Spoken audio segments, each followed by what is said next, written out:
देखो हरीश, कल जो मैंने आपके साथ स्क्रीनशॉट ये वीडियो रिकॉर्डिंग शुरू की थी, मैंने आपको बोला था कि इसके अंदर प्री चेक्स है कि मतलब रिफ्रेश एक्टिविटी स्टार्ट करने के पहले क्या करते हैं। डेटा रिफ्रेश एक्टिविटी, और मैंने आपको बताया था कल एक चीज़, सिस्टम कॉपी। मतलब डेटाबेस रिफ्रेश हो गया, सिस्टम रिफ्रेश हो गया, या सिस्टम कॉपी हो गया।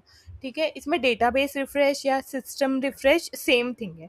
रिफ्रेश का मतलब एक डेटाबेस का डेटा दूसरे सिस्टम में मूव करना। ये क्यों करते हैं? ये टेस्टिंग पर्पस के लिए कर सकते हैं, या एक तरीके से प्रोडक्शन सिस्टम का बैकअप लेने के लिए कर सकते हैं। ठीक है, इसके बाद मैंने आपको कल बोला था कि जनरली पूछ रहे हैं कि सिस्टम कॉपी और सिस्टम रिफ्रेश या डेटाबेस रिफ्रेश में क्या फ़र्क है। तो सिस्टम रिफ्रेश और डेटाबेस रिफ्रेश में सिस्टम कॉपी और डेटाबेस रिफ्रेश में ये फ़र्क है। सिस्टम कॉपी में आपके पास आप नया सिस्टम इंस्टॉल करोगे और फिर वो करोगे, डेटा रिफ्रेश एक्टिविटी परफॉर्म करोगे। और डेटा रिफ्रेश एक्टिविटी में ऑलरेडी सिस्टम है, आप सिर्फ उसके अंदर डेटा रिफ्रेश परफॉर्म करोगे। डेटा रिफ्रेश यानी एक सिस्टम का डेटा दूसरे से रिप्लेस करना। तो इसमें तीन चीज़ें हैं, डेटा रिफ्रेश और सिस्टम रिफ्रेश सेम थिंग हो गई। सिस्टम कॉपी यानी कि एग्जिस्टिंग सिस्टम का पहले कॉपी बनाना। कॉपी मतलब कॉपी नहीं करना है आपको, एक नया सिस्टम बनाना है और फिर उसके अंदर सिस्टम रिफ्रेश एक्टिविटी परफॉर्म करना है। बस इतना ही डिफरेंस है सिस्टम रिफ्रेश और सिस्टम कॉपी में, कि सिस्टम रिफ्रेश में आपका टारगेट सिस्टम ऑलरेडी होता है और सिस्टम कॉपी में आप पहले टारगेट सिस्टम बनाओगे, मतलब नया सिस्टम इंस्टॉल करोगे और उसके बाद में उसमें डेटाबेस रिफ्रेश एक्टिविटी परफॉर्म करोगे। उसके बाद आपसे प्री चेक्स की बात करी थी मैंने, तो कल मैंने जो वीडियो भेजा था ना, वो आप एक बार फास्ट फॉरवर्ड करके देख लेना। इसके अंदर मैं आपको मेन चीज़ें बता देती हूँ। जो मुझे भी आज एक क्वेश्चन पूछा था तो इंटरव्यू में मैंने क्या क्या बोला। मैंने उसको बोला सबसे पहले कि डेटा रिफ्रेश एक्टिविटी एक 3 स्टेप प्रोसीजर है। सबसे पहले हम प्री चेक्स करते हैं, जो मेजरली हमारा टारगेट सिस्टम, टारगेट यानी क्वालिटी, मतलब हम प्रोडक्शन सिस्टम का डेटा क्वालिटी सिस्टम में लेकर जा रहे हैं, इसलिए प्रोडक्शन सिस्टम हमारा सोर्स सिस्टम हो गया और क्वालिटी सिस्टम हमारा टारगेट सिस्टम हो गया। तो कल जो भी मैंने स्क्रीनशॉट्स लेने का आपको बताया था, वो सब हमने टारगेट सिस्टम यानी कि जिस सिस्टम में डेटा रिस्टोर होने वाला है उस सिस्टम में किया था। तो उसके अंदर हमने सबसे पहले क्या किया था, उसके अंदर हम लोगों ने ट्रांजैक्शन कोड SM37 जो बैकग्राउंड जॉब्स के लिए होते हैं उसका स्क्रीनशॉट लिया। SM50 SM66 का स्क्रीनशॉट लिया, जिसका मतलब जिसके अंदर वो हमें होस्ट डिटेल्स बताएगा कि कितने सर्वर्स है, कितने डायलॉग वर्क प्रोसेस है, बैकग्राउंड वर्क प्रोसेस है। SM50 एक सिस्टम की डिटेल्स, एक होस्ट एक सर्वर की डिटेल्स बताता है, और SM66 उस सिस्टम में जितने भी होस्ट है सबकी डिटेल्स बताता है।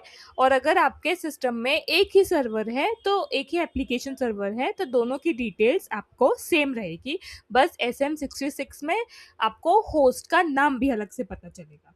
ठीक है, ये आप मेरे कल वाले वीडियो में देखोगे तो आपको समझ आ जाएगा, अगर आप एक बार देखोगे। नहीं तो कल वाला वीडियो अगर आपको नहीं देखना, या अभी आपको लग रहा है कि टाइम नहीं है, तो सीधा सिस्टम में लॉगिन करके आप SM50 चला के इसका स्क्रीनशॉट ले लो, SM66 चला के उसका स्क्रीनशॉट ले लो, किसी भी सिस्टम में लॉगिन करके आपको दोनों में डिफरेंस समझ आ जाएगा।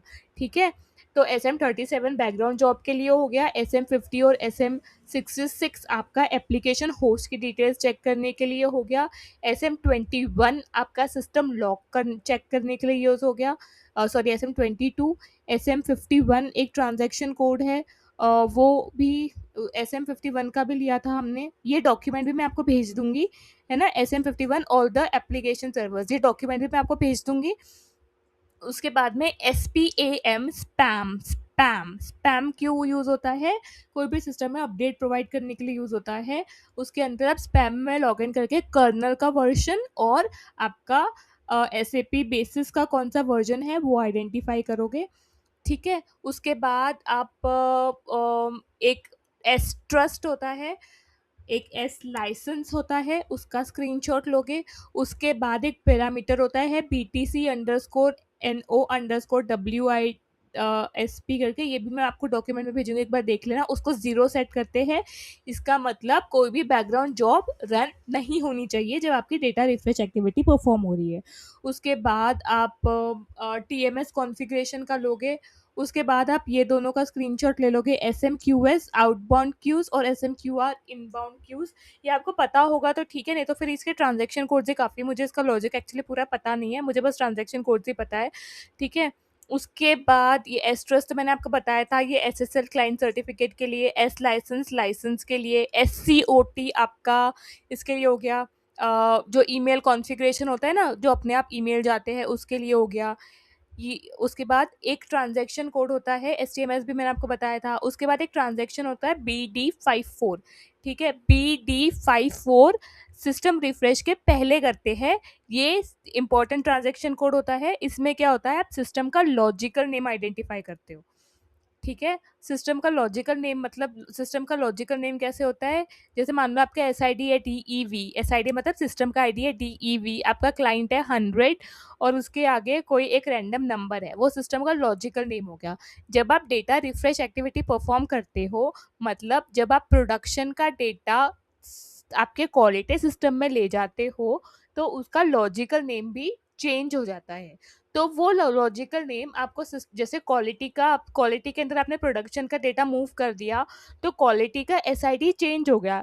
SID और लॉजिकल नेम मतलब कॉम्बिनेशन ऑफ SID इंस्टेंट और क्लाइंट नंबर ऐसा करके होता है, वो आपका प्रोडक्शन बन जाएगा। मतलब अगर आपका DEV 100 CLNT अगर लॉजिकल सिस्टम नेम है, तो डेटा रिफ्रेश एक्टिविटी के बाद वो हो जाएगा PRD। लेकिन आपको PRD 100 नहीं चाहिए, उसको आपको क्वालिटी सिस्टम ही रहने देता है, सिर्फ उसका डेटा चेंज होना चाहिए, लॉजिकल नेम या उसका होस्ट नेम या वो सारी चीज़ें नहीं चेंज होनी चाहिए, ठीक है। तो उसके लिए आपको क्या करना पड़ेगा, पहले BD54 से सिस्टम का नाम नोट डाउन करना पड़ेगा क्वालिटी सिस्टम का, ताकि नेक्स्ट जब आपकी डेटा रिफ्रेश हो जाए पूरा, तो आप उसको फिर से रीनेम करके क्वालिटी का कर सको। तो नाम नोट डाउन करने के लिए क्या यूज़ करते हैं, BD54, और सिस्टम रिफ्रेश एक्टिविटी होने के बाद उस नाम को दोबारा चेंज करने के लिए क्या यूज़ करते हैं, BDLS। पहले सिस्टम रिफ्रेश एक्टिविटी के पहले BD54 चला के आप उसका नाम नोट डाउन करोगे, और सिस्टम रिफ्रेश एक्टिविटी के बाद BDLS करके आप उसका नाम रीनेम करोगे, ठीक है। ये हो गया।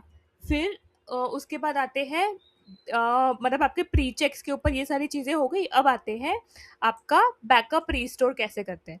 सबसे पहले आपको लॉगिन करना है टारगेट सर्वर के ऊपर, मतलब आपकी एक क्वालिटी के सर्वर के ऊपर SID ADM यूज़र से लॉगिन करना है। आपको सिस्टम का नेम लेना है, ठीक है, ये वाला कमांड चलाना है। ये आपको बताएगा कि आपका सिस्टम कौन सा है। फिर हाना का स्टेटस चेक करना है, एप्लीकेशन चल रहा है नहीं चल रहा है वो चेक करना है। फिर आपको एप्लीकेशन स्टॉप करना है, टेनेंट को स्टॉप करना है। ये कमांड्स है, अगर आपको समझ आते हैं तो ठीक है, ये नहीं तो फिर ये सारी चीज़ें बहुत ईजिली आपकी हाना डेटाबेस स्टूडियो में हो जाती है। अगर आपको लिनक्स के कमांड्स पता है और SQL के कमांड्स पता है और ये कमांड्स आपको समझ आ रहे हैं, याद रखने में आसान लग रहे हैं, तो आप ये कमांड्स यूज़ करना, नहीं तो आप सीधा-सीधा बोल सकते हो कि मैंने ये सारी चीज़ें हाना डेटाबेस स्टूडियो में करी है। हाना डेटाबेस स्टूडियो में जो टेनेंट होता है उसके ऊपर राइट क्लिक करके बैकअप करने का ऑप्शन आता है और रिस्टोर करने का ऑप्शन आता है। मतलब जो सोर्स सिस्टम है उसका बैकअप ले लिया और जो टेनेंट सिस्टम है उसका रिफ्रेश ले लिया, मतलब उसका रिस्टोर ले लिया, ठीक है। इसके अलावा एक चीज आपको ये पूछते हैं कि point in time delivery recovery कैसे होता है। पॉइंट इन टाइम रिकवरी मतलब एक टाइम दिया हुआ है, उस टाइम पर सिस्टम का जो स्टेटस है, उस टाइम पर सिस्टम जिस स्टेट में है उसके अंदर जो डेटा है, आपको उस टाइम तक वो डेटा लेना है। PIT का मतलब होता है पॉइंट इन डिलीवरी। जैसे अभी 7:02 हो रहे हैं और कल सुबह मैं आपको बोलूंगी कि मुझे 7 बजे तक मेरा सिस्टम जिस स्टेटस में था उस सिस्टम को उसी स्टेटस में मुझे अभी करके दो, that is point in time recovery. तो पॉइंट इन टाइम रिकवरी के लिए दो चीज़ें होती है, मैंने आपको पहले बैकअप के टाइप बताए थे।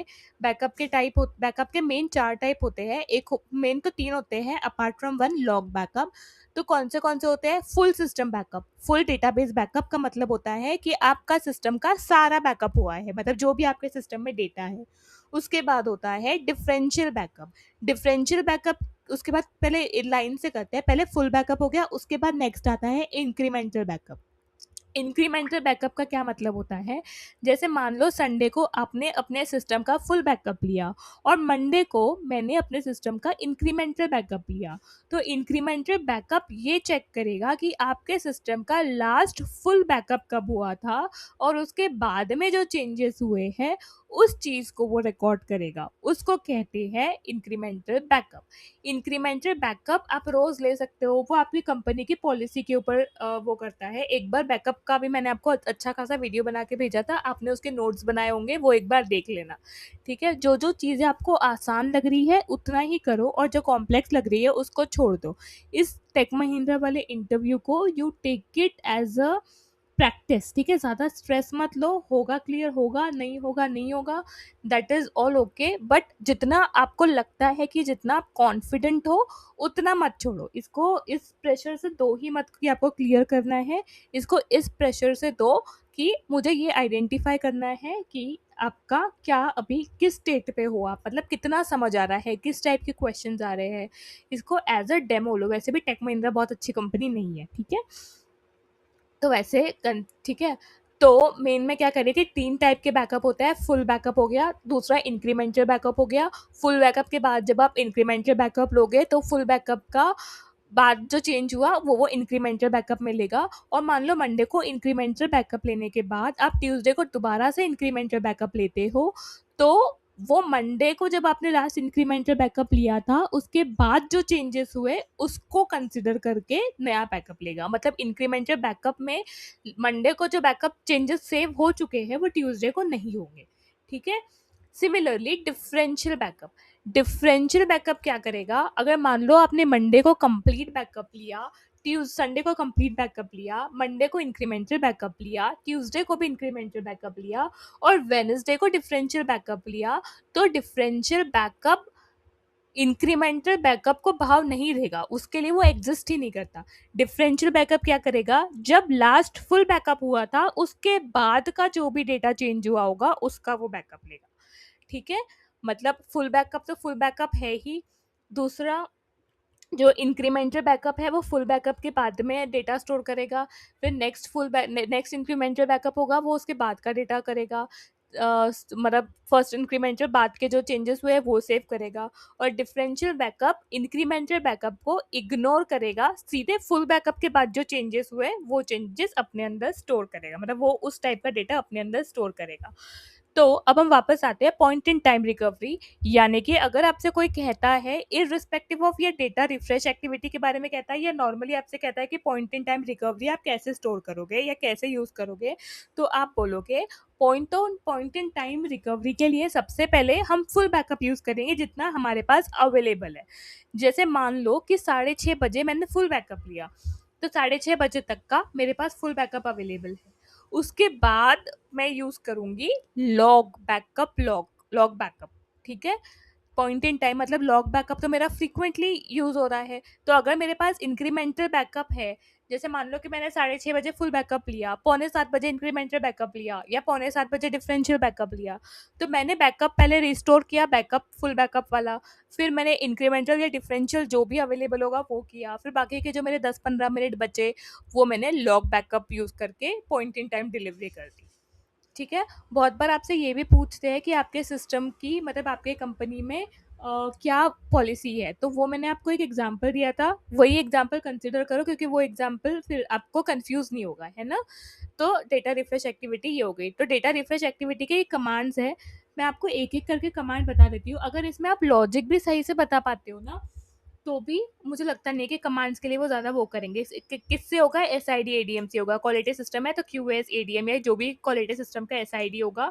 उसके बाद आप हाना का स्टेटस चेक करोगे, उसके बाद में एप्लीकेशन स्टॉप करोगे क्योंकि पहले एप्लीकेशन स्टॉप होगा और फिर डेटाबेस स्टॉप होगा, और जब सिस्टम स्टार्ट होता है तो पहले डेटाबेस स्टार्ट होगा और फिर एप्लीकेशन स्टार्ट होगा, ठीक है। ये S A P control command, ये वाले कमांड, ये एक गेट प्रोसेस लिस्ट, ये वाला एक कमांड वो कर देना, मतलब याद रखना ये S A P control command 3 ही कमांड है इसके, स्टार्ट सिस्टम, स्टॉप सिस्टम और ग्रिड प्रोसेस लिस्ट, ठीक है।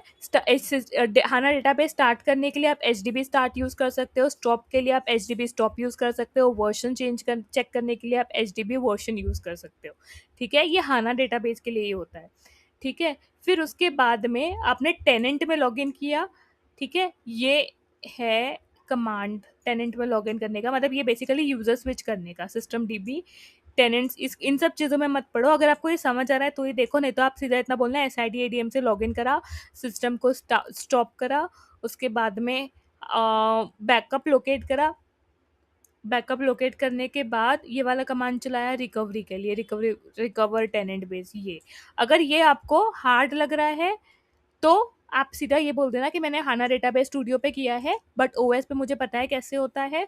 ओएस पे कैसे होता है? ओएस पे पहले आपको आपके क्वालिटी प्रोडक्शन सिस्टम में आपने बैकअप ले लिया, वो फाइल्स को आपने डेवलपमेंट या क्वालिटी सिस्टम में मूव कर दिया और उसको ये वाला रिस्टोर कमांड यूज करके रिस्टोर कर दिया। आप इसको कह सकते हो recover database for S I D until time stamp, और डेटाबेस का पाथ दे दिया, ठीक है। बस इतना ही है इसके अंदर डेटाबेस रिफ्रेश एक्टिविटी के अंदर। प्री स्टेप्स बड़ा है, हाना डेटाबेस रिकवरी मतलब कैसे रिकवर करना है वो हो गया, और पोस्ट स्टेप्स थोड़ा बड़ा है, ठीक है। ये वीडियो ना आधे घंटे से ज़्यादा स्टॉप हो जाता है, और पोस्ट स्टेप्स का मैंने अभी कॉपी नहीं किया है, मैं पोस्ट स्टेप्स आपको अभी बताती हूँ। तो इसी डॉक्यूमेंट में ये देखो एसएपी हाना डेटाबेस रिफ्रेश एक्टिविटी, इसमें मैं आपको बताती हूँ कि आपका 3 स्टेप्स है। प्री चेक्स हो गया, उसके बाद यहाँ तक आपके प्री चेक्स है, उसके बाद आपका ये एक्चुअल डेटाबेस रिफ्रेश एक्टिविटी नीचे शुरू हुआ है, जिसमें आपको सिर्फ डेटा बैकअप और रिस्टोर करना है। सिस्टम कॉपी और सिस्टम रिफ्रेश में क्या फ़र्क है? डेटाबेस रिफ्रेश और सिस्टम रिफ्रेश दोनों सेम ही चीज़ होती है।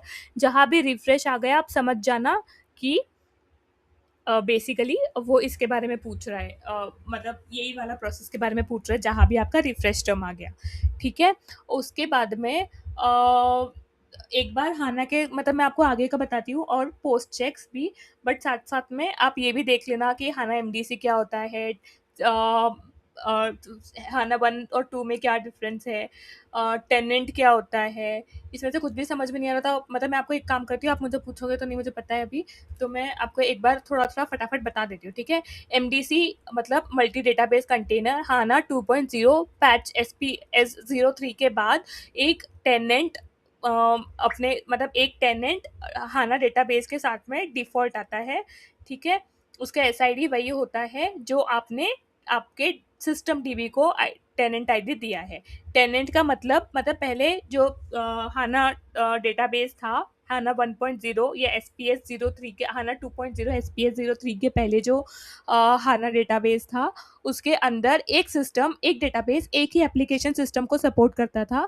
बट अब हाना 2.0 SPS03 के बाद मल्टीपल टेनेंट्स होते हैं।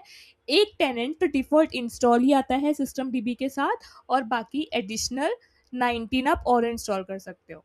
टेनेंट एक एप्लीकेशन सिस्टम को सपोर्ट करता है। फॉर एग्जांपल आपके पास एक डेवलपमेंट, एक क्वालिटी, एक प्रोडक्शन सिस्टम है, तो एक ही डेटाबेस के अंदर आप डेवलपमेंट का जैसे मान लो डीईवी आपका डेवलपमेंट का सिस्टम है, ईसीसी सिस्टम या एस4 हाना सिस्टम या नेटवीवर सिस्टम, नेटवीवर लेते हैं आपके, एक नेटवीवर सिस्टम का एसआईडी है डीईवी और एक का है क्यूएएस।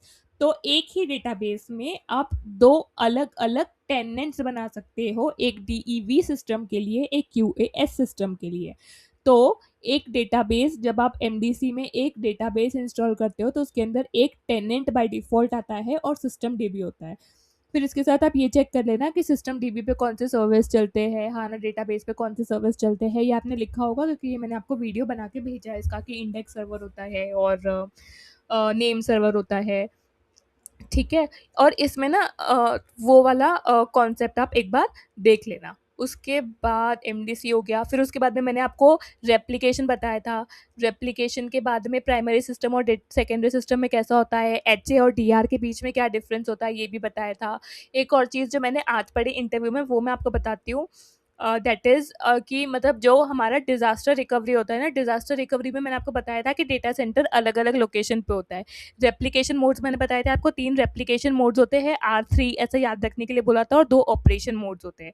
ऑपरेशन मोड्स 2 जो होते हैं उसमें मेन डिफरेंस मैंने शायद ये आपको थोड़ा-सा वर्डिंग्स में गलत बताया था, या एक मतलब थोड़ा-सा कन्फ्यूज़िंग था, लेकिन फिर मैं अभी आपको दोबारा एक बार ऑपरेशन मोड्स का बताती हूँ। 2 ऑपरेशन मोड्स होते हैं, लॉग रिप्ले और डेल्टा डेटा शिपिंग, ठीक है? जो डीआर सिनेरियो होता है उसमें असिंक्रोनस रेप्लिकेशन मोड यूज़ होता है और लॉग रिप्ले यूज़ होता है। रेप्लिकेशन मोड, असिंक्रोनस और ऑपरेशन मोड, लॉग रिप्ले। ठीक है, ये क्यों यूज होता है डीआर में? क्योंकि डीआर में सिस्टम दूर दूर होते हैं, डेटा सेंटर दूर दूर होते हैं, तो डिस्टेंस बढ़ जाता है। तो डिस्टेंस बढ़ने की वजह से डेटा ट्रांसफर की स्पीड डिफर कर सकती है, लेटेंसी जिसे कहते हैं वो एक्सटेंड हो सकता है। अगर बेसिकली आपका प्राइमरी सिस्टम वेट करेगा एक्नॉलेजमेंट के लिए कि मैं, सेकेंडरी मुझे कंफर्म करेगा कि डेटा सेव हो गया, उसके बाद ही मैं नेक्स्ट चंक भेजूंगा, तो वो लेटेंसी ऐड करेगा। इसीलिए असिंक्रोनस रेप्लिकेशन मोड यूज होता है। और लॉग रिप्ले इसलिए यूज होता है, लॉग रिप्ले का मतलब ये होता है कि आपके जब प्राइमरी में चेंजेस हो गए तो वो रीडू लॉग्स जनरेट होके डेटा की जगह वो लॉग्स ट्रांसफर होते हैं आपके सेकेंडरी सिस्टम में। डेटा ट्रांसफर नहीं होता क्योंकि डेटा ट्रांसफर करने में मोर स्पीड लगेगी, मतलब मोर टाइम लगेगा, ज़्यादा हैवी होगा, डिस्टेंस ज़्यादा होता है। तो उन सब चीज़ों को अवॉइड करने के लिए रिकमेंडेड मेथड डीआर सिनेरियो में असिंक्रोनस रेप्लिकेशन मोड है। और जो इसका ऑपरेशन मोड है वो है लॉग रिप्ले। लॉग रिप्ले में प्राइमरी में जो चेंजेस हो गए, या प्राइमरी में जो चेंजेस हो गए उसके रीडू लॉग्स ट्रांसफर होते हैं सेकेंडरी में, और फिर सेकेंडरी में चेंजेस होते हैं। बट प्राइमरी में जो actual delta data shipping method है, जिसके अंदर प्राइमरी से पूरा डेटा ट्रांसफर होके वो दोबारा से उसमें होता है, मतलब डेटा ब्लॉक्स ट्रांसफर करता है। Delta data shipping data blocks transfer करता है, और log replay redo logs transfer करता है। ठीक है, ये डिफरेंस हो गया। ये मुझसे ना अभी पूछा था इसके पहले वाले इंटरव्यू में, तो मैंने इसके ऊपर इसको प्रिपेयर किया था अच्छी से, तो फिर ये मैं अभी अभी आपको बता रही हूँ, ये मुझसे आज भी पूछा। और एच में सिंक्रोनस मोड यूज़ करती है या सिंक्रोनस इन मेमोरी यूज़ करते हैं। ठीक है, वो मैंने आपको बताया था कि सिंक्रोनस में बेसिकली अगर आपका, मतलब आपका प्राइमरी डेटाबेस तब तक वेट करता है जब आपका सेकेंडरी डेटाबेस में डेटा, मतलब पहला भेजा हुआ डेटा सेव पॉइंट तक, यानी कि परसिस्टेंट लेयर तक नहीं चला जाता तब तक। उसके अलावा आपको याद रखना है कि डेटा हाना डेटाबेस का करंट लेटेस्ट वर्जन है हाना 2.0 SPS 08। ठीक है, उसके बाद में आपको अगर रिवीजन और अपग्रेड के बारे में पूछेंगे तो आपने बोलना है कि आपने रिवीजन पे काम नहीं किया, अपग्रेड पे काम किया है।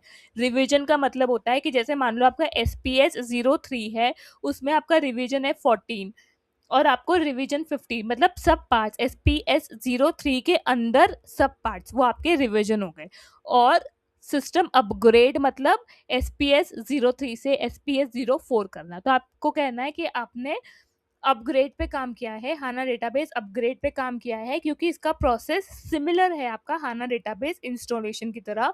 बस जब आप HDB LCM स्टार्ट करते हो वो आपको ऐसे प्रॉम्प्ट देता है ना, 1 for in new installation, 2 for upgrade, वो चेंज होगा। और जो आप उसको फाइल्स दोगे अपग्रेड करने के लिए वो फाइल्स चेंज होगी, बाकी प्रोसेस उसका सेम है कि मतलब स्पेस आइडेंटिफाई करो, ये सारी चीज़ें। ठीक है, ये क्वेश्चन हो गया। उसके बाद आपको एक बार आप रिफ्रेश कर लेना कि मतलब वो इन मेमोरी डेटाबेस है, तो आप ये एक्सप्लेन कर सकते हो। इन केस आपसे पूछे कि इन मेमोरी डेटाबेस का क्या मतलब होता है, कैसे डेटा सेव होता है। उसके बाद आप ये क्वेश्चन प्रिपेयर कर लेना कि हाना डेटाबेस सिस्टम जब स्टार्ट होता है तो कैसे होता है। इसके ऊपर भी मैंने आपको वीडियो बना के भेजा था कि पहले वो सेव पॉइंट का डेटा लोड करता है, फिर लॉग वाला जो डेटा जो डेल्टा मर्ज हो गया बट सेव पॉइंट तक नहीं पहुंचा वो चेंजेस करता है।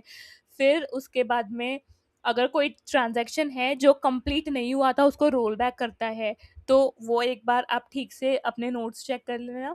उसके बाद सेव पॉइंट क्या होता है, डेल्टा मर्ज क्या होता है। उसके बाद आपसे कई बार, मतलब जैसे आज मुझसे पूछा कि आपने डेटा रेप्लिकेशन के ऊपर काम किया है या नहीं किया है, तो मैंने बोला कि हमने किया है, जबकि मुझे नहीं पता कि डेटा रेप्लिकेशन के ऊपर कैसे काम करते हैं, बट मुझे प्रोसेस पता है, मैंने नहीं किया है उसके ऊपर काम। तो डेटा रेप्लिकेशन HA और DR में क्या फ़र्क है?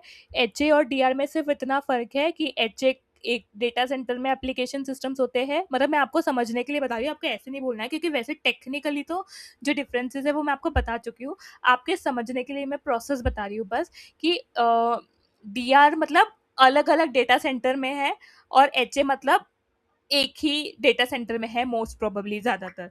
HA का मतलब ये है कि मल्टीपल एप्लीकेशंस है सपोर्ट करने के लिए, और डी आर मतलब एक डाउन चला जाता है तो दूसरा टेकअप करे, इसके लिए उसके अंदर कंटिन्यूअस रेप्लिकेशन होता रहता है। ठीक है, उसके बाद जो नेक्स्ट चीज है जो मुझे याद आ रही है, हाँ इसने ना मुझसे आज पूछा था कि जो आपका एच ए सिनेरियो है वो एक्टिव एक्टिव होता है या एक्टिव पैसिव होता है। इसका मतलब मुझे उससे समझ नहीं आया था, तो मैंने उससे पूछा कि एक्टिव एक्टिव से आप क्या कहना चाहते हो। तो उसका मतलब ये था एक्टिव एक्टिव से कि अगर आपके एच ए में दो डेटाबेस है तो एक ही टाइम पे दोनों कैसे काम करेंगे या दोनों में से एक ही काम करेगा। तो इसका आंसर है, पहले इससे क्वेश्चन क्लेरिफाई करना, ठीक है, अगर वो ऐसा कुछ पूछता है तो इसका आंसर है एक्टिव पैसिव। मतलब आपके पास डेटाबेस तो दो है लेकिन एक टाइम पे एक यूजर एक ही डेटाबेस पे लॉग इन कर पाएगा। जो आपका एच ए में दूसरा डेटाबेस है वो अवेलेबल है, उसमें डेटा रेप्लिकेट हो रहा है लेकिन वो यूजर के लिए अवेलेबल नहीं है। वो सिर्फ इसलिए है कि आपका पहला वाला अगर बंद हो जाए तो दूसरा वाला टेक ओवर कर सके। ठीक है, ये समझ आई आपको बात। एच ए मतलब मल्टीपल सर्वर्स है, जैसे दो डेटाबेस सिस्टम, दो डेटाबेस सर्वर्स है लेकिन यूजर लॉग इन एक पे ही कर पाएगा। ठीक है, उसके बाद में मुझसे पूछा था कि रेप्लिकेशन या एच ए के लिए सबसे पहले मतलब आप क्या इसका ओवरव्यू बताओ कि कैसे प्रोसेस होता है।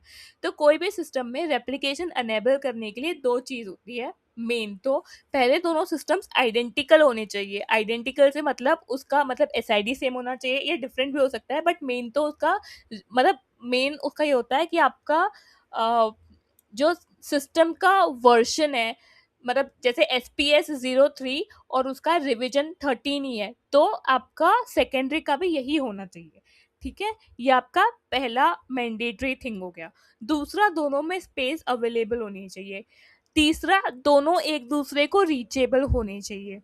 ठीक है, ये तीन स्टेप्स बताए मैंने उसको। फिर उसके बाद मैंने उसको बोला कि रेप्लिकेशन अनेबल करने के लिए एक टूल होता है HDBNSUTIL, HDBNSUTIL। ठीक है, इसका स्पेलिंग आप एक बार चेक कर लेना ताकि आप कंफ्यूज ना हो। ये एक टूल है, ठीक है, जैसे हमारा हाना डेटाबेस इंस्टॉल करने के लिए HDB LCM टूल है। इसमें मैंने आपको एक और क्वेश्चन बताया था कि HDB LCM टूल दो होते हैं। एक तो मेन तो जो है वो तो है ही, उसके साथ जब हम डेटाबेस पहली बार इंस्टॉल करते हैं तो एक रेसिडेंट HDB LCM टूल भी इंस्टॉल होता है। वो टूल हम छोटे अपडेट्स के लिए, जैसे रिवीजन अपडेट करना है उसके लिए यूज कर सकते हैं, सर्वर ऐड करना है उसके लिए यूज कर सकते हैं, सर्वर हटाना है उसके लिए यूज कर सकते हैं। ठीक है, रेसिडेंट HDB LCM। और जो HDB LCM होता है वो मेजर अपग्रेड के लिए, जैसे मान लो SPS 03 से आपको SPS 04 पे ले जाना है, उस चीज के लिए यूज होता है। ठीक है, उसके बाद में हाँ, तो फिर HDB NCUTIL टूल यूज़ किया। फिर मैंने पहले प्राइमरी में यूज़ किया, उसके अंदर मैंने रेप्लिकेशन एनेबल किया। ठीक है, मतलब प्राइमरी के अंदर जाके मैंने HDB NCUTIL-SR करके एनेबल किया। फिर मैं सेकेंडरी में गई, वहाँ पे जाके मैंने HDB NCUTIL-SR रजिस्टर किया। रजिस्टर करते वक्त उसके अंदर मैंने पैरामीटर्स पास किए कि कौन सा रेप्लिकेशन मोड होना चाहिए और कौन सा ऑपरेशन मोड होना चाहिए, इस तरीके के कुछ डिटेल्स करी फॉरवर्ड, मतलब ऐड उसके अंदर।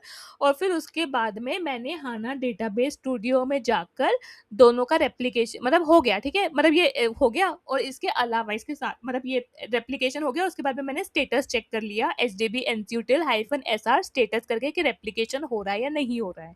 ये आपका OS लेवल पे हो गया।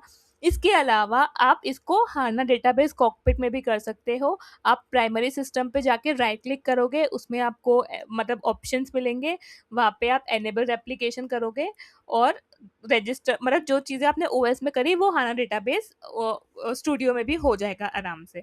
अगर आपको उसके क्रेडेंशियल्स पता है तो आप एक बार लॉग इन करके देख लो, राइट क्लिक, आपको समझ आ जाएगा, वो उसी के अंदर ऑप्शंस होते हैं।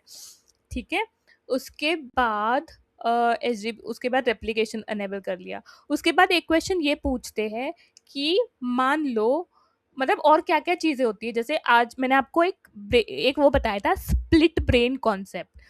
ठीक है, ये भी मुझसे पूछा था आज, और ये भी मुझसे ना थोड़े दिन पहले इंटरव्यू में पूछा था, जो प्रोजेक्ट इंटरव्यू था। Split brain concept, split brain यानी कि दिमाग स्प्लिट होना। ठीक है, ऐसे याद रखो इसको, मैं आपको याद रखने के लिए बता रही हूँ। स्प्लिट ब्रेन का मतलब क्या होता है, ये हाना डेटाबेस रेप्लिकेशन से ही रिलेटेड है। एचएसआर मतलब हाना सर्वर रेप्लिकेशन या सिस्टम रेप्लिकेशन होता है, ठीक है। जो एचएसआर के बारे में पूछ रहे हैं तो आपको समझ जाना है कि आपको रेप्लिकेशन के बारे में पूछ रहे हैं, ठीक है। तो एचएसआर का क्या मतलब स्प्लिट ब्रेन का क्या मतलब होता है, जैसे मान लो आपके प्राइमरी और सेकेंडरी सिस्टम के बीच में कनेक्टिविटी टूट गई, आपका प्राइमरी और सेकेंडरी सिस्टम एक दूसरे को कनेक्ट नहीं कर पा रहा है, तो आपका प्राइमरी समझ रहा है कि प्राइमरी तो है ही, सेकेंडरी को लग रहा है क्योंकि मैं प्राइमरी से कनेक्ट नहीं कर पा रहा हूँ तो प्राइमरी सिस्टम चल नहीं रहा है, इसलिए मैं ओनर हो गया। तो दोनों system at the same time primary बन रहे हैं, ठीक है।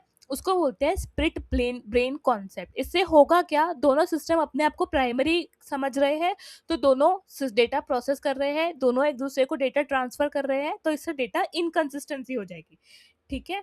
तो ये चीजें अवॉइड करने के लिए देर आर सर्टन टूल्स।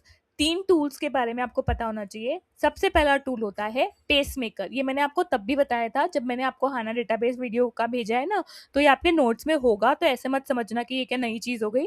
तो दिस इज देयर, ठीक है, वो आपके नोट्स में होगा, आपको बस रिफ्रेश करने की जरूरत है, और अगर आपको याद है तो आप इस पार्ट को स्किप कर सकते हो, मैं बस आपकी रिविजन करवाने की कोशिश कर रही हूँ, ठीक है। तो सबसे पहले जो पार्ट हो गया वो हो गया पेसमेकर। पेसमेकर आपका प्राइमरी और सेकेंडरी दोनों इसमें इंस्टॉल होना चाहिए। ये एक लिनक्स की सर्विस है। पेसमेकर क्या करता है, पेसमेकर जैसे मान लो कि आपका प्राइमरी सिस्टम आधी रात में बंद हो गया, तो उसमें वो किसी ह्यूमन इंटरवेंशन के लिए वेट नहीं करेगा। पेसमेकर का काम है कि जैसे ही आपका प्राइमरी, ठीक है, तो मैं पेसमेकर की बात कर रही थी।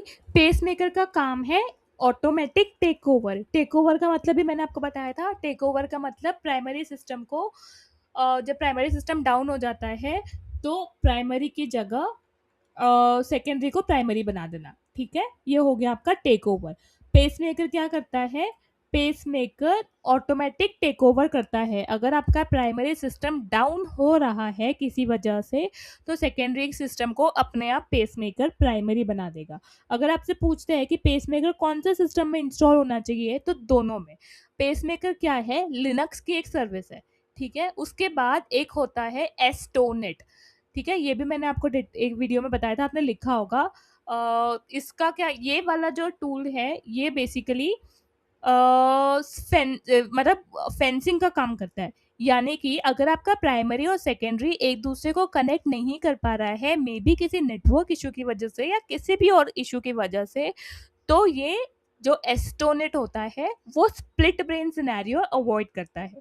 यानी कि वो ये इंश्योर करेगा कि एक ही टाइम पे आपका एक ही सिस्टम प्राइमरी होना चाहिए। ये ऐसे सिनेरियो नहीं आने देगा कि आपके दोनों सिस्टम प्राइमरी बन गए।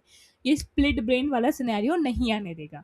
अगर आपसे इंटरव्यू में पूछते हैं कि स्प्लिट ब्रेन सिनेरियो कैसे होता है या आप उसको कैसे वो कर सकते हो, तो आप सीधा कह सकते हो, क्योंकि बहुत रेयर सिनेरियो है, तो आप ऐसे कह सकते हो कि मैंने इसके ऊपर हैंड्स ऑन तो काम नहीं किया, मतलब मैं कभी ऐसे इसमें तो नहीं आया कि स्प्लिट ब्रेन सिनेरियो आए, बट मुझे पता है कि स्प्लिट ब्रेन सिनेरियो क्या होता है। तो आपको मैंने बता ही दिया कि दोनों कैसे प्राइमरी बन जाते हैं एक टाइम पे, वो समझा दिया। उसके बाद में वो अवॉइड करने के लिए आपने एस्टोनेट सर्विस यूज़ करी, वो बता दिया। उसके बाद में अगर बाई चांस ऐसा सिनेरियो हो जाता है तो आप क्या करोगे। बाई चांस मान लो कि आपके इसमें एस्टोनेट नहीं है या पेसमेकर, मतलब पेसमेकर होगा तभी वैसे वो होगा, तो मान लो आपके इसमें एस्टोनेट नहीं है और ऐसा सर्विस हो जाता है, ऐसा इशू हो जाता है कि दोनों आपके इसमें स्प्लिट ब्रेन सिनेरियो आ गया, तो आप क्या करोगे। सबसे पहले आप ये आइडेंटिफाई करोगे कि आपका डेटाबेस कौन सा है जो लेटेस्ट अपडेट है, लेटेस्ट डेटा किसमें अपडेट हुआ है, उसको आप अपना प्राइमरी सिस्टम बनाओगे, और जो आपका दूसरा वाला सिस्टम होगा उसको टेम्पररीली बंद करके आइसोलेट कर दोगे, ठीक है। तो एक ही सिस्टम अवेलेबल हो गया। फिर आप फिक्स करोगे, जो उसके आइडेंटिफाई करोगे कि उसके बीच में क्या इश्यू हुआ, और फिर दोबारा से जो आपका प्राइमरी सिस्टम है, जो अभी प्राइमरी सिस्टम है जो लेटेस्ट डेटा के साथ है, उसके अंदर आप दोबारा से जाके रेप्लिकेशन स्टार्ट करोगे। जो आपका अभी प्राइमरी बना हुआ है उसमें आप एनेबल करोगे रेप्लिकेशन, और जो दूसरा सिस्टम हो जो आपने आइसोलेट किया था उसके अंदर इश्यू फिक्स करके फिर उसको एज अ सेकेंडरी रजिस्टर कर दोगे, ठीक है। ये वाला एक क्वेश्चन प्रिपेयर हो गया। उसके बाद मैं आपको कुछ टर्म्स बताती हूँ। देखो आपका ना मैंने डेटा रिफ्रेश एक्टिविटी के लिए किया था, तो आपके प्री स्टेप्स हो गए और डेटाबेस रिफ्रेश एक्टिविटी कैसे करते हैं, कैसा होता है, वो हो गया।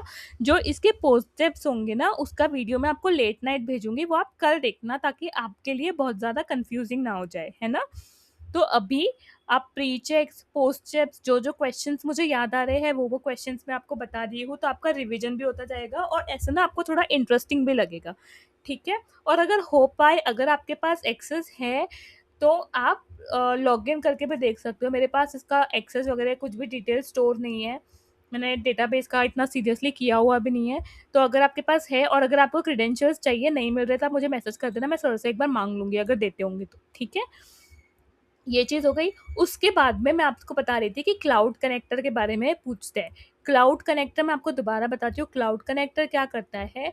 क्लाउड कनेक्टर एक इंडिविजुअल सिस्टम है जो एनेबल करता है secure communication between systems, between two different premises. On premise यानी कि कोई अगर आपका सिस्टम है जो आपके कस्टमर के नेटवर्क पे है, और कोई सिस्टम है आपका जो आपके पब्लिक क्लाउड पे, जैसे AWS एज्योर पे है या BTP पे है, तो उन दोनों के बीच में कम्युनिकेशन एनेबल करने के लिए क्लाउड कनेक्टर यूज होता है। ये इंस्टॉल कैसे होता है, इससे आप पूछोगे तो आप इसको कह सकते हो कि मैंने शुरू शुरू में, मतलब मैं तो ऐसे ही कहती हूँ कि मैंने बहुत शुरू शुरू में काम किया है कर्नल और वेब डिस्पैचर्स के ऊपर, तो मुझे ज़्यादा अभी मैं रिकॉल तो नहीं कर पा रहा हूँ, बट मुझे आइडिया है। I need a brush up and then I can work on it, ठीक है। तो वेब डिस्पैचर भी मैंने आपको बताया था। वेब डिस्पैचर क्या होता है, it works as a reverse proxy और लोड बैलेंसर। वेब डिस्पैचर को डिटेल्स कहाँ से मिलती है, एप्लीकेशन सर्वर के सेंट्रल इंस्टेंस यानी कि ASCS इंस्टेंस के ऊपर मैसेज सर्वर होता है, जिसका काम होता है कि सिस्टम में जितने भी एप्लीकेशन चल रहे हैं सबका वो लोड आइडेंटिफाई करे और वेब डिस्पैचर को डिटेल्स दे कि कौन सा सर्वर फ्री है, ताकि वो नई इनकमिंग रिक्वेस्ट को उसकी ओर डाइवर्ट कर सके, ठीक है। रिवर्स प्रॉक्सी का मतलब होता है कि वो मतलब सर्वर्स की डिटेल्स लीक नहीं होने देता, ठीक है। तो लोड बैलेंसर आपका जब भी आ गया, वेब डिस्पैचर के बारे में बात हो रही है लोड बैलेंसिंग में, और आपकी इसकी बात हो रही है क्या कहते हैं, रिवर्स प्रॉक्सी की, तब भी आप वेब डिस्पैचर के बारे में बताओगे। उसके बाद एक लॉग ऑन ग्रुप का, मैंने इसके पहले का वीडियो आप देखोगे ना, उसमें बताया था। लॉग ऑन ग्रुप का मतलब होता है कि जैसे मान लो आपके पास 10 सिस्टम्स है, 10 सर्वर्स है आपके एप्लीकेशन सिस्टम में, 5 आपको पुणे वालों के लिए रखना है, 5 आपको हैदराबाद वालों के लिए रखना है। तो जो 5 सर्वर्स है जो आपको पुणे वाले के लिए रखना है, उसको उसका आपने अलग से ग्रुप बना दिया, और जो अलग 5 सर्वर्स है जो आपको हैदराबाद वालों के लिए रखना है, उसका आपने अलग ग्रुप बना दिया। तो मतलब अकॉर्डिंगली उसके अंदर पुणे वाला SMLG ग्रुप यूज करेंगे, मतलब जो उसके पुणे के यूजर्स होंगे वो, उनको आप SMLG पुणे वाला एक्सेस दोगे, और जो हैदराबाद वाला होगा उनका आप हैदराबाद का एक्सेस दोगे, और उनके लोड बैलेंसर्स भी ऐसे ही काम करेंगे, ठीक है। SMLG ट्रांजेक्शन होता है लॉग ऑन ग्रुप का। क्या ट्रांजेक्शन होता है, SMLG, इसका भी स्क्रीनशॉट लेते हो आप डेटा रिफ्रेश एक्टिविटी के टाइम पे, ताकि बाद में आप इसको वेरीफाई कर पाओ, ठीक है। क्लाउड कनेक्टर हो गया, वेब डिस्पैचर हो गया। मैंने आपको इसके पहले ERS बताया था, एनक्यू रेप्लिकेशन सर्वर। तो जैसे प्राइमरी एप्लीकेशन सर्वर का हम लोग मल्टीपल सर्वर्स बनाते हैं, मतलब ताकि लोड डिस्ट्रीब्यूट हो, वैसे ही एक ERS होता है। इसके बारे में भी मैंने आपको पहले के वीडियो में बताया था। ERS यानी कि एनक्यू रेप्लिकेशन सर्वर, ठीक है। एनक्यू रेप्लिकेशन सर्वर का मतलब ये आपके सेंट्रल इंस्टेंस यानी कि आपका ASCS इंस्टेंस या होस्ट, जिसके ऊपर आपका मैसेज सर्वर और एनक्यू सर्वर है, उसका बैकअप है, ठीक है। अगर आपका ASCS डाउन चला जाता है तो ERS टेक ओवर कर लेगा, ठीक है। फिर ये भी क्वेश्चन पूछते हैं कि अगर आपके पास ERS यानी कि एनक्यू रेप्लिकेशन सर्वर जो कि बैकअप है आपका ASCS सर्वर का, अगर वो नहीं होता है और आपका ASCS सर्वर डाउन चला जाता है तो आप क्या करोगे, या सिस्टम पे तब क्या फर्क पड़ेगा। तो अगर आपका ASCS बंद हो गया तो सबसे पहले आपका सिस्टम तो चलता रहेगा लेकिन लोड बैलेंसर टूट जाएगा, वेब डिस्पैचर के साथ कनेक्टिविटी टूट जाएगी, तो जो भी नई रिक्वेस्ट आएगी वो किसी भी सर्वर पे जा सकती है। तो इस तरीके से आपके एक सर्वर पे लोड बढ़ सकता है और अल्टीमेटली आपका सिस्टम डाउन जा सकता है। दूसरी सर्विस जो आपकी ASCS यानी कि सेंट्रल इंस्टेंस मेन इंस्टेंस पे चलती है वो होती है NQ। NQ इस बात का ध्यान रखता है कि अगर कोई एडिट ऑपरेशन परफॉर्म हो रहा है किसी भी एक टेबल के ऊपर, या कोई भी ऑपरेशन एडिट परफॉर्म हो रहा है, तो वो ऑपरेशन जिस पे जो एडिट ऑपरेशन जहाँ पे परफॉर्म हो रहा है उसको वो लॉक कर दे। लेकिन अगर आपका एनक्यू लॉक अनलॉक मैकेनिज्म काम करना बंद कर देगा तो पॉसिबिलिटी है कि एक ही टाइम पे मल्टीपल लोग एक ही चीज को एडिट कर रहे हैं जिसकी वजह से डेटा इनकंसिस्टेंसी बढ़ने के चांसेस होते हैं। तो अल्टीमेटली आपका डेटाबेस या आपका डेटा भी खराब होगा। तो ये जो दो चीजें हैं ये होगी अगर आपके पास ERS नहीं है और आपका ASCS डाउन चला जाता है तो। उसके बाद में कर्नल अपग्रेड के बारे में आपने पढ़ा ही है। कर्नल अपग्रेड कौन से यूजर से होता है, कर्नल का ग्लोबल पाथ क्या है, कर्नल का लोकल पाथ क्या है, ./sap root.sh क्यों चलाते हैं कर्नल पे, ये वाला भी बहुत बार पूछते ही पूछते हैं। फिर ट्रांसपोर्ट मैनेजमेंट सिस्टम का आपने करा होगा, उसके अंदर सर ने आपको बताया होगा कि TP इंपोर्ट नहीं हो रहा है तो आप क्या करोगे। अगर ये आपको आसान लगता है अभी तो ही पढ़ो, वैसे पूछते हैं बट अपने दिमाग पे स्ट्रेस मत लेना। अगर ट्रांसपोर्ट मैनेजमेंट सिस्टम आपको डिफिकल्ट लग रहा है अभी के लिए तो आप इसको छोड़ सकते हो, बाद में नेक्स्ट इंटरव्यू के टाइम पे प्रिपेयर करना, ठीक है। इसके बाद में जो क्वेश्चंस पूछते हैं, SWPM टूल का आपको पता ही है, सॉफ्टवेयर प्रोविजनिंग मैनेजर नए सिस्टम इंस्टॉलेशन के लिए यूज़ होता है। SDB LCM लाइफ मतलब SDB LCM यानी कि life SDB life cycle management tool HANA related installation के लिए यूज़ होता है। सम अपग्रेड आपका सिस्टम अपग्रेड के लिए यूज़ होता है। HDB जब आपको हाना अपग्रेड करना होता है तब भी आप HDB LCM टूल ही यूज़ करते हो, ठीक है। उसके बाद में ECC सिस्टम, ERP का आप एक बार मतलब समझ लेना कि ECC और ERP क्यों है। एंटरप्राइज रिसोर्स पोर्टल मतलब बाकी के सारे सिस्टम उससे कनेक्ट होते हैं और वो सारे सिस्टम का ट्रैकिंग करता है एक तरीके से, ठीक है। सेंट्रल सिस्टम हो गया एक तरीके से, और S4 हाना भी वैसे ही हो गया।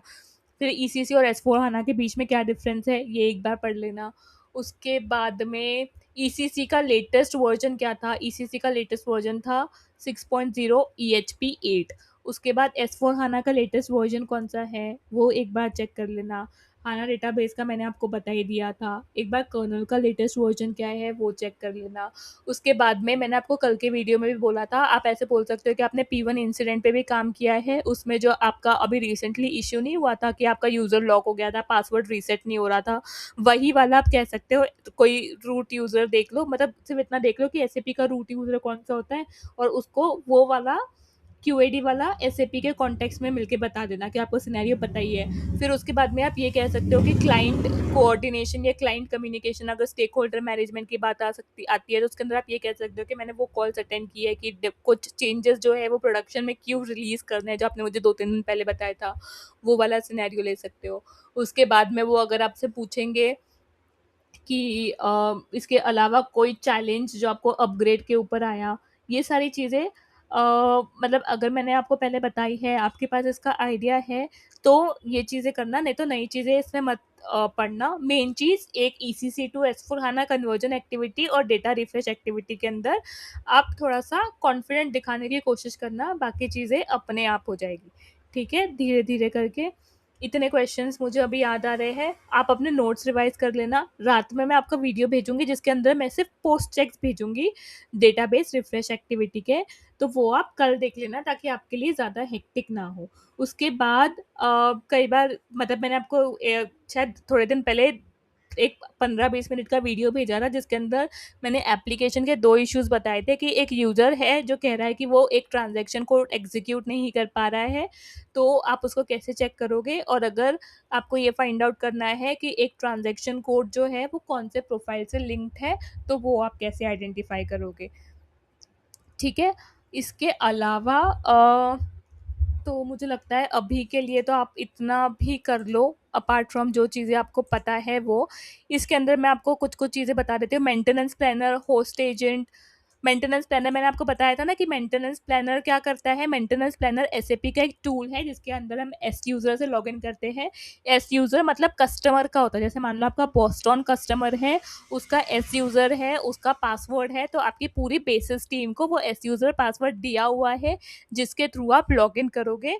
और उसके सब में भी उसी के थ्रू लॉगिन कर सकते, मतलब जहाँ भी एस यूज़र चाहिए होगा, सब में तो आपका S I D ADM user चाहिए होता है, तो जहाँ भी आपको वैसे यूज़र चाहिए होगा, आप उसको एस यूज़र चाहिए होगा, आप उसको यूज़ कर सकते हो।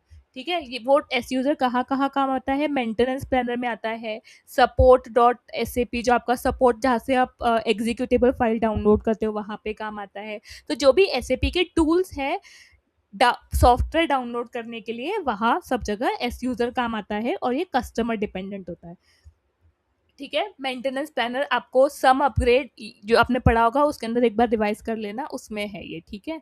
उसके बाद सम कैसे स्टार्ट करते हैं ये भी मैंने आपको बहुत डिटेल में बताया था, कहाँ कहाँ स्टोर करते हैं, कौन से यूज़र से लॉगिन करते हैं, S I D ADM user से लॉगिन करते हैं सम में। ठीक है? उसके बाद में host agent, S A P host agent भी एक छोटी सर्विस है जो ऑल द मेजर एक्टिविटीज़ के लिए यूज़ होती है। ठीक है? उसके बाद में difference between upgrade, migration and system copy.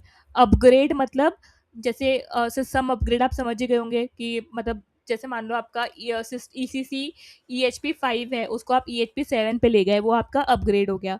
Migration यानी कुछ भी चेंज करना, माइग्रेट करना, जैसे कस्टमर के नेटवर्क से या कस्टमर के सर्वर से आप उसको AWS पे ले गए, वो माइग्रेशन हो गया। या फिर ओरेकल डेटाबेस से आप हाना डेटाबेस में कन्वर्ट कर रहे हो, वो आपका माइग्रेशन हो गया। सिस्टम कॉपी मैंने आपको बताया ही था, सिस्टम कॉपी और डेटाबेस रिफ्रेश एक्टिविटी में ये फ़र्क है कि सिस्टम कॉपी में डेटा ऑलरेडी दूसरा system already present, sorry, database refresh activity में आपका टारगेट सिस्टम ऑलरेडी प्रेजेंट होता है और सिस्टम कॉपी में आप पहले नया सिस्टम इंस्टॉल करते हो, उसके बाद में आपका डेटाबेस रिफ्रेश एक्टिविटी परफॉर्म होता है। फिर what is the difference between homogeneous and heterogeneous migration. Homogeneous मतलब सेम सेम, इसके ऊपर मतलब सेम ऑपरेटिंग सिस्टम भी सेम है और डेटाबेस भी सेम है, तो वो होमोजीनियस माइग्रेशन हो गया। हेट्रोजीनियस यानी कि मतलब मान लो, होमोजीनियस मतलब आपका मान लो कि ईसीसी सिस्टम है, उसका डेटाबेस भी नहीं से चेंज हो रहा और उसका वो भी नहीं चेंज हो रहा, मतलब डेटाबेस भी सेम है, ऑपरेटिंग सिस्टम भी सेम है और क्लाउड भी सेम है। मतलब ऐसा भी नहीं कि AWS ऑन प्रीमाइस से कहीं और जा रहा है, सेम सेटअप के ऊपर जब माइग्रेशन होता है उसको बोलते हैं होमोजीनियस। और अगर आपका डेटाबेस, ऑपरेटिंग सिस्टम या क्लाउड प्लेटफॉर्म चेंज हो रहा है उसको बोलते हैं हेट्रोजीनियस। होमो मीन्स सेम चीज़ों पे माइग्रेशन। हेट्रोजीनियस मतलब या तो आपका ओएस चेंज हो रहा है, या तो आपका डीबी चेंज हो रहा है, या तो आपका क्लाउड प्लेटफॉर्म चेंज हो रहा है। ठीक है? ऑप्टिमाइजेशन टेक्निक्स अभी छोड़ते हैं। माइग्रेशन चेकलिस्ट, आप उसमें ईसीसी, अगर आपने ECC to S/4HANA conversion activity वाला देखा होगा वो कह सकते हो। ठीक है? उसके बाद में one system shows old kernel after upgrade, यानी कि आपका आप एक बार सिस्टम को, कर्नल आपका तभी चलेगा जब आप सिस्टम को रिफ्रेश करोगे। ठीक है? अगर आपके एप्लीकेशन में यहाँ पे ना ये वाला जो है कर्नल अपग्रेड का, आपने ग्लोबल पाथ नोट किया होगा अपने जो सर वाला कर्नल अपग्रेड का वीडियो, उसमें ग्लोबल पाथ वो किया होगा। तो अगर आपका ऐसा है कि मल्टीपल सिस्टम्स है और एक सिस्टम, बस मल्टीपल सिस्टम का ग्लोबल पाथ सेम है, बस एक ही सिस्टम है जो पुराना कर्नल दिखा रहा है बाकी नया दिखा रहा है, तो या तो आपका वो सिस्टम आपने रीस्टार्ट नहीं किया होगा कर्नल अपग्रेड के बाद, या तो उस सिस्टम का लोकल पाथ आपके कर्नल के ग्लोबल पाथ से सिंक नहीं हो रहा होगा। ठीक है? तो अगर वो सिंक नहीं हो रहा है तो उसके लिए एक स्क्रिप्ट चलाते हैं ओएस लेवल पे, वो आप एक बार चैट जीपीटी पे चेक कर लेना, क्योंकि मैं वीडियो पॉज करूंगी, ये फिर से वो करने में टाइम लगेगा, नहीं तो मैं आपको अलग से वो कमांड इसके बाद में भेजती हूँ। ठीक है। What is the sequence of SAP system? तो एसएपी सिस्टम स्टार्ट कैसे होता है? सबसे पहले आपको डेटाबेस स्टार्ट करना होता है, उसके बाद प्राइमरी एप्लीकेशन मतलब सेंट्रल इंस्टेंस, उसके बाद में प्राइमरी एप्लीकेशन सर्वर और फिर एडिशनल एप्लीकेशन सर्वर। और जब सिस्टम स्टॉप करना होता है तो सबसे पहले आप एप्लीकेशन स्टॉप करोगे और उसके बाद में डेटाबेस। ठीक है। What are the prerequisites before starting a SUM upgrade? SAP upgrade के पहले आपके पास मेंटेनेंस प्लानर की stock stack dot XML file होनी चाहिए, सम टूल का डाउनलोड होने चाहिए, जो अपग्रेड करना है उसका बेसिकली फाइल्स होने चाहिए। What are the main phases of SUM भी मैं आपको बता चुकी हूँ, 6 फेजेस में काम करता है। ये तो क्वेश्चन पूछते ही पूछते हैं अगर आपने सम के बारे में या अपग्रेड एक्टिविटी के बारे में बताया है तो। डाउन टाइम ऑप्टिमाइजेशन टेक्निक आप अभी के लिए स्किप कर सकते हो, मैंने आपको वैसे बताया है, लेकिन अगर याद है तो ही, मतलब आपने नोट्स बनाए हैं तो ही इसको गो थ्रू करो, नहीं तो अभी के लिए इसको स्किप करो, कंफ्यूजिंग हो जाएगा। What checks do you perform after an upgrade? आप देखते हो कि सिस्टम स्टेबल है कि नहीं, एसटीएमएस कॉन्फ़िगरेशन चल रहा है कि नहीं, होस्ट डिटेल्स चेक करते हो, लाइसेंस चेक करते हो, ऐसी कुछ रैंडम चीज़ें आप इसके अंदर जितना आपको समझ आए उतना बोल सकते हो। ठीक है। What is DMO, how do use it? ये मैंने आपको, अगर आपने ईसीसी टू एस फोर हाना वाला वीडियो देखा है या अगर आपने सब सर का सम अपग्रेड वाला वीडियो भी देखा है तो आपको पता होगा डीएमओ यानी कि डेटा माइग्रेशन ऑप्शन, ये सम के अंदर एक ऑप्शन होता है। तब हम इसको हम तब यूज करते हैं जब आपका सिस्टम अपग्रेड भी हो रहा है प्लस उसके अंदर डेटा माइग्रेशन भी हो रहा है। ये हम इसलिए यूज करते हैं क्योंकि एक ही डाउन टाइम में सिस्टम अपग्रेड भी कर देता है और डेटा माइग्रेशन भी परफॉर्म कर देता है। ठीक है। उसके बाद में एक्सपोर्ट इंपोर्ट, जो आपका export import mechanism client copy का जो था वो वाला आप एक बार चेक कर सकते हो अगर आपने वो वीडियो किया है, अगर आपको समझ आया है तो, नहीं तो इसको अभी स्किप करो। एस पी ए यू, और ये कोई नहीं पूछता S P A U E N, लेकिन एस पी ए यू पूछते हैं तो मैंने आपको E C C to S four आने वाला कन्वर्जन वीडियो बताया है, उसके अंदर ये तीनों क्वेश्चन आपके कवर हो जाएंगे। ठीक है। वैसे मेन तो यही है कि एस पी ए यू क्या है। एस पी ए यू कोई भी अपग्रेड के बाद रेपोजिटरी में अगर कोई चेंजेस हुए हैं वो आइडेंटिफाई, रेपोजिटरी ऑब्जेक्ट्स में कोई चेंजेस हुए हैं वो आइडेंटिफाई करने के लिए यूज़ होता है। इसकी 3 कलर्ड रिपोर्ट जनरेट होती है। अगर कोई चीज़ रेड में हाईलाइटेड है तो जो डेवलपमेंट टीम होती है उसको ये वो करना होता है कि अगर कोई चीज़ रेड में हाईलाइटेड है तो या तो उसको फिक्स करना है, उसका अल्टरनेटिव ढूंढना है या उसके साथ प्रोसीड करना है। रेपोजिटरी ऑब्जेक्ट्स का मतलब आपके प्रोग्राम्स, रिपोर्ट्स, फंक्शंस, मॉड्यूल्स हो गए। ये एसपीडीडी और एसपीएयू में क्या डिफरेंस है ये पूछते हैं। तो एसपीडीडी आपका जब आप सम अपग्रेड करते हो तो आपका एग्जीक्यूशन के पहले जब प्री एग्जीक्यूशन फेज खत्म हो जाता है, शेडो इंस्टेंस प्रिपेयर हो जाता है, तब एसपीडीडी आता है। और एसपीएयू आपका अपग्रेड होने के बाद, या तो सिस्टम अपग्रेड जो आपको सर ने बताया था, ECC to S four HANA upgrade जो आपको मैंने बताया था, पूरा होने के बाद फिर बेसिकली वो चीज़ एस पी ए यू उसके बाद आता है। ठीक है। अभी इतना ही रखते हैं, फिर मैं और चेक करती हूँ कि मैं आपको कौन से क्वेश्चंस बता सकती हूँ। इससे ज़्यादा आप ज़्यादा कंफ्यूज हो गए, अभी इतना ही रखते हैं कल के इंटरव्यू के लिए। ठीक है।